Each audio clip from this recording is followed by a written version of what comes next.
রক্তাক্ত গণ অভ্যুত্থান, শেখ হাসিনার পতন, অধ্যাপক ইউনূসের দায়িত্ব গ্রহণ, কতটা বদলেছে বাংলাদেশ? আমরা এখন মুখ খুলে কথা বলতে পারি। কখনোই নিরাপদ না, নারী আমাদের কোনো ধরনের পাবলিক স্পেসে এখনো নিরাপদ না। শুধু ইসলাম ধর্ম না, কোনো ধর্মীয় মৌলবাদ এখানে প্রতিষ্ঠিত হবে না। যেহেতু আমরা বাংলাদেশে, আমাদের বাংলাদেশ নিয়ে অনেক বেশি আশা আকাঙ্ক্ষা ছিল। সব জায়গা থেকে যেই পরিমাণ সাপোর্ট আমাদের পাওয়ার কথা ছিল সেটা শতভাগ পাওয়া যায়নি।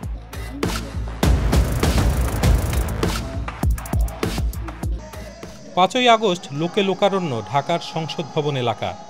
ঠিক 1 বছর আগে এই দিনে রক্তাক্ত গণ অভ্যুত্থানের মুখে ক্ষমতা ছেড়ে ভারতে আশ্রয় নেন তৎকালীন প্রধানমন্ত্রী শেখ হাসিনা।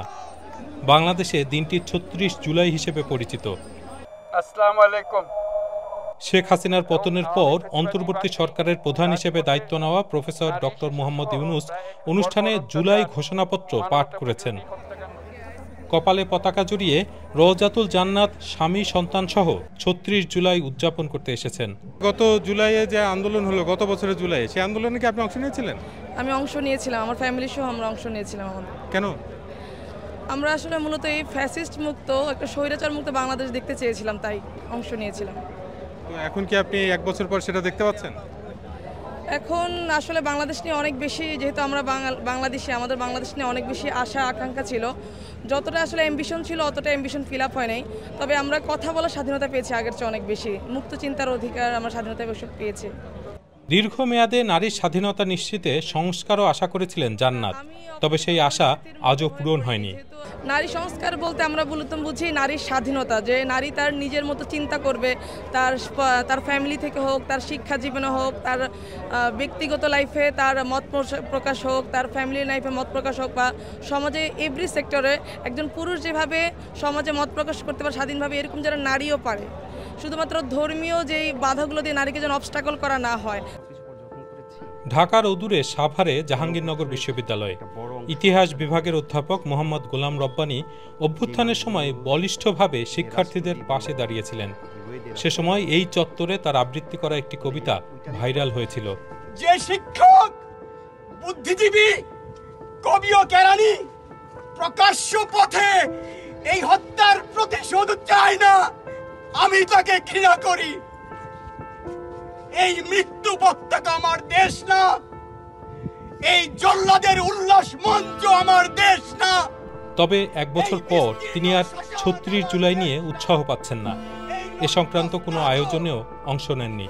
প্রত্যাশা যা ছিল সেটা 1 বছরেই সব পূরণ হয়ে যাবে, সেটি সম্ভব নয়। কিন্তু গত 1 বছরে এমন কিছু ঘটনা ঘটেছে বাংলাদেশে যেগুলো ঘটবার কথা ছিল না। এই গণ অভ্যুত্থান পরবর্তী বাংলাদেশে সেগুলো ঘটবার কথা ছিল না। সেগুলো নিয়ে আমার মূল উদ্বেগের জায়গাটি। আপনার এরকম কেন মনে হচ্ছে? সারা দেশে বেশ কিছু মুক্তিযুদ্ধের মোরাল ভেঙে ফেলা হয়েছে, এবং আপনারা দেখবেন ঢাকা শহরে এই কিছুদিন আগে ঢাকা শহরে আমাদের বিজয় সরণিতে মুক্তিযুদ্ধের কিছু মোরাল ছিল, সেগুলো ভেঙে ফেলা হয়েছিল। এগুলো 24-এর যে জন আকাঙ্ক্ষা তার সাথে সামঞ্জস্যপূর্ণ নয়। আপনারা জানেন যে সরকার সংস্কারের নামে 11টি সংস্কার কমিশন করেছে, কিন্তু সেখানে শিক্ষা সংস্কার কমিশন হয়নি, সেখানে জনস্বাস্থ্য সংস্কার কমিশন হয়নি। অথচ 24-এর গণ অভ্যুত্থানের কেন্দ্রই ছিল বিশ্ববিদ্যালয়গুলো, শিক্ষা প্রতিষ্ঠানগুলো। সুতরাং শিক্ষা সংস্কার বাদ দিয়ে একটি রাষ্ট্র সংস্কার তো সম্ভব নয়, আমরা যতটুকু বুঝি। এই সরকারকে যাদের সহায়তা করার কথা ছিল তারা কতটা সহায়তা করেছে সরকারকে? সবচেয়ে যেটি উদ্বেগজনক সেটি হচ্ছে যে এই সরকারও কিন্তু ভয়াবহভাবে আমি বলবো স্বজনপ্রীতি হয়েছে। কারণ উপদেষ্টা পরিষদে যারা গিয়েছেন বা প্রশাসনের বিভিন্ন জায়গায় যারা বসেছেন, তারা ওই জানাশোনা বিভিন্ন রাজনৈতিক তদবির ওইভাবেই তারা বিভিন্ন দায়িত্বপ্রাপ্ত হয়েছেন। ফলে শুরু থেকেই সরকারের যে কাঠামো, সেই কাঠামোগত একটা দুর্বলতা তৈরি হয়েছে, আর ওই যে ঐক্যটা ধরে রাখা যায়নি। ফলে এখন ধরুন সংস্কারের নামে যেগুলো চলছে, প্রত্যেকটা দলই আমার বিবেচনায় তারা ওই ধরনের সংস্কার চাচ্ছেন যেই সংস্কারের মধ্য দিয়ে তারা নিজেরা ক্ষমতা যেতে পারবে। বাংলাদেশে ধর্মীয় উগ্রপন্থীদের উত্থানের আশঙ্কা তুলে ধরে গত এপ্রিলে একটি প্রতিবেদন করেছে মার্কিন দৈনিক নিউ ইয়র্ক টাইমস। বাংলাদেশের অন্তর্বর্তী সরকার প্রতিবেদনটিকে বিভ্রান্তিকর এবং একপেশে বলেছে। অধ্যাপক রব্বানী প্রতিবেদনটি দেখেছেন। আমি দৃঢ়ভাবে বিশ্বাস করি যে এই বাংলাদেশের মাটি একটি অসাম্প্রদায়িক মাটি, এখানে শুধু ইসলাম ধর্ম না, কোনো ধর্মীয় মৌলবাদ এখানে প্রতিষ্ঠিত হবে না, এবং এখানে একটা সাম্প্রদায়িক সম্প্রীতির বাংলাদেশ প্রতিষ্ঠিত হবে। প্রত্যেক ধর্মের, প্রত্যেক বর্ণের, প্রত্যেক জাতিগোষ্ঠীর মানুষ তাদের সমান মর্যাদা পাবে, তারা তাদের সমান অধিকার পাবে, সেটাই আমার প্রত্যাশা।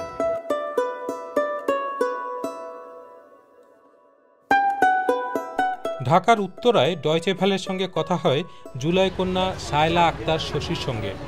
গত বছর 2রা আগস্ট শিক্ষার্থীদের আন্দোলন যখন তুঙ্গে, তখন দেশে বিদেশে ভাইরাল হয় একটি ছবি। শশী সেই ছবিতে ছিলেন। এই সেই ছবি, ঠিক এভাবেই আমরা রিকশায় উঠে লাখো শহীদের রক্তে কেনা দেশটা কারোর বাপের নয়, ঝুম বৃষ্টিতে এই স্লোগান পুরা কলেজের প্রেমিসেস ভেসে ওঠে। যে পরিবর্তনের জন্য আসলে আমরা রাস্তায় নামা, সেটা হচ্ছে বাক স্বাধীনতা।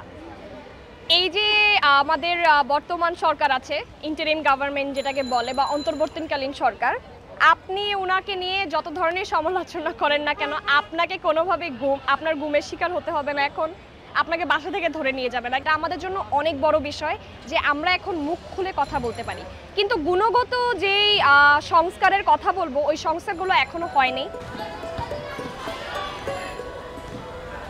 গণ অভ্যুত্থানের পর পড়াশোনায় ফিরে গেছেন শশী। সোশ্যাল মিডিয়াতেও আর সক্রিয় নেই, তবে এখনও মাঝে মাঝে হুমকি পাচ্ছেন তিনি। মাঝখানে আমাদের যখন গুপ্ত হত্যা চলছিল, তখনও আমি একটা সিরিয়াস ধরনের থ্রেট খেয়েছিলাম। আমার বাবাকে ফোন করে আমাকে ধর্ষণ করার অনেক বড় ধরনের থ্রেট এসেছিল। আমি সেফ ফিল করছিলাম না, তার মধ্যে আবার দেশের সিকিউরিটি সিস্টেমও খুব বেশি ভালো ছিল না তখন। অ্যান্ড অলমোস্ট 2 থেকে 3 জন স্টুডেন্ট অ্যাসাসিনেটেড হয়েছিল। সো ওই মোমেন্টটা আমাদের জন্য স্ক্যারি ছিল। তো অবশ্যই অগস্টের পরেও আমি বিভিন্ন ধরনের হুমকি ধামকি পেয়েছিলাম।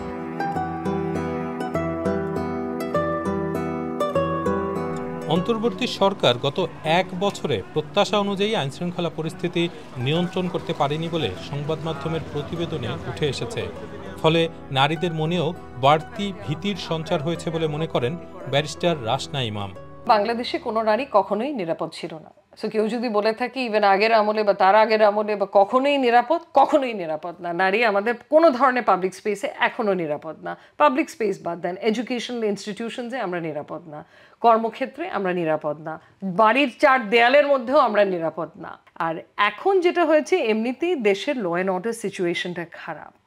সো যারা আগে থেকেই নিরাপদ ছিল না, in addition law and order সিচুয়েশনটা ভালো না, তখন তো তাদের নিরাপত্তাহীনতা আর একটু বাড়বেই। কিছু বিচ্ছিন্ন ঘটনা ছিল, যেরকম আপনার মনে আছে কিনা জানি না, ঢাকা বিশ্ববিদ্যালয়ে যে একজন হেনস্থা করলো এক নারীকে, তারপরে অ্যারেস্টেড হলো এবং তাকে রিলিজ করার দাবিতে এক মব চলে গেছে পুলিশ স্টেশনে, গলায় মালাটালা পরিয়ে রিলিজ করলো।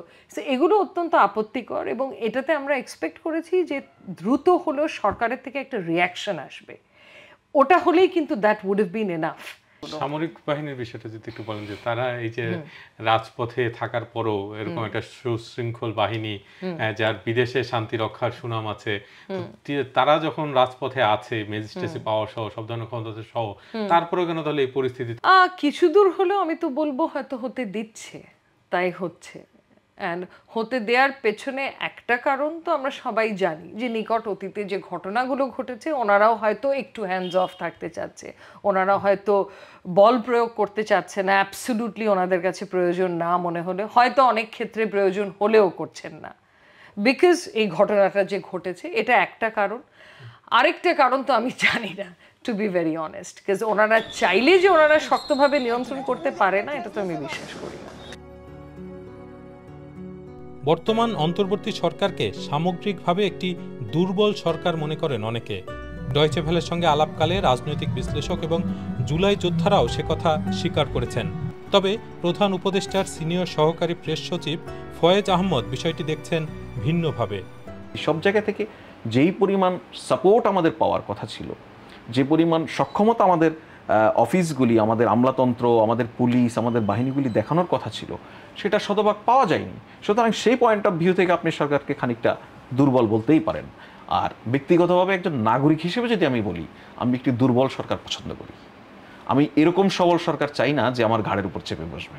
অনেক ঘটনা সাধারণ দৃষ্টি মনে হয়েছে যে সরকার এটাতে কেন কঠোর হচ্ছে না। সরকার কঠোর না হয়েও সেটার সহজ আউটকাম বের করেছে, অনুরোধ করে করে করে মানুষগুলিকে সে জায়গায় কনভিন্স করেছে। আন্তর্জাতিক বিভিন্ন সংগঠন মাঝে মাঝেই বলে যে এতজন সাংবাদিক কারাবন্দী হয়ে আছেন, গণমাধ্যমের স্বাধীনতা হচ্ছে না। আবার গণমাধ্যমের মালিক যারা আছে, মালিক পক্ষ অনেক সময় বলছে যে মব তৈরি করে তারপরে নানা রকমের চাপ তাদের উপর দেওয়া হচ্ছে, ফলে তারা সরকার বা গোয়েন্দা সংস্থার কাছ থেকে চাপ না পেলেও কোট আনকোট মব বা মব ভায়োলেন্সের আশঙ্কায় তাদের মধ্যে এখন এক ধরনের সেন্সরশিপ কাজ করছে। তো এই পরিস্থিতিটার কারণ কি মনে হয়? এখন গ্রেফতারের কথা বলছেন বা তাদের বিরুদ্ধে মামলার কথা বলছেন, এর একটি মামলাও সরকার করেনি, একটি মামলাও না। মামলাগুলি করেছে সংক্ষুব্ধ নানান শ্রেণী পেশার মানুষ, সেখানে সরকারের কোনো হাত নেই। গণমাধ্যম প্রতিষ্ঠানগুলিকে সরকার সরাসরি আহ্বান করেছে, সরকার প্রধান আহ্বান করেছে আপনারা মন খুলে সমালোচনা করুন। দেখুন, আপনি সমালোচনা হচ্ছেও, রাষ্ট্রীয় গণমাধ্যমেও কিন্তু সরকারের সমালোচনা করে মানুষজন বক্তব্য দিচ্ছে। এরপরেও যদি কেউ ভয় পায়, বলছে যে সরকারের দিক থেকে কিছু বলছে না, ওনারা বলছেন কিন্তু গোয়েন্দা সংস্থা কিছু বলছে না, তারা মবের ভয় পাচ্ছেন, এটা একটা অজুহাত মাত্র। বেশ কয়েকবার অভিযোগ এসেছে যে সংখ্যালঘুদের উপর নির্যাতন হচ্ছে, সংখ্যালঘুরা আক্রান্ত হচ্ছে এবং এক্ষেত্রে সরকার তাদেরকে সুরক্ষা দিতে পারছে না, এরকম কথাও নানাভাবে শোনা যাচ্ছে। নানা রকম সংগঠন রয়েছে বাংলাদেশে, বিভিন্ন সংগঠন তারা নানা রকম পরিসংখ্যান দিচ্ছে এবং আপনারা অনেক সময় বলছেন যে এটা সঠিক নয়, কিন্তু সামগ্রিকভাবে এই আলোচনাটা তো রয়ে গেছে। ডেফিনেটলি এই পরিস্থিতিটার কারণ কি? আপনি বেশ কিছু হত্যাকাণ্ড নিয়ে আমাদের এখানকার একটি লিডিং অর্গানাইজেশন যারা সনাতন ধর্মাবলম্বীদেরকে নানানভাবে প্রতিনিধিত্ব করে, তারা বেশ কিছু হত্যাকাণ্ডের বিষয় সামনে নিয়ে আসলো। ভেরি ফাইন, সরকার এটাকে আমলে নিল এবং এর প্রত্যেকটি ঘটনা ধরে ধরে বিশ্লেষণ করলো। আপনি অবাক হবেন, চুরির ঘটনায়, ডাকাতির ঘটনায়, পানিতে ডুবে মারা যাওয়া, সুইসাইড করা, এরকম কেসগুলিকে হত্যাকাণ্ড হিসেবে এখানে মানে সাম্প্রদায়িক দাঙ্গায় বা সাম্প্রদায়িক হামলায় মৃত্যু এভাবে উপস্থাপন করা হয়েছে। আমি আপনাকে বলি যে সাম্প্রদায়িক হামলা বা সাম্প্রদায়িক অসম্প্রীতির ঘটনা যে এখানে কোনোটি ঘটেনি এমন নয়। নির্বাচন, গণতন্ত্র, বাক স্বাধীনতা, সংখ্যালঘু নির্যাতন, মানবাধিকার, এরকম নানা বিষয় ঘুরিয়ে ফিরে আসছে এবং বর্তমান যে অন্তর্বর্তী সরকার, সেই সরকারও চেষ্টা চালিয়ে যাচ্ছে পরিস্থিতি নিয়ন্ত্রণে এনে একটি নির্বাচন আয়োজন করার।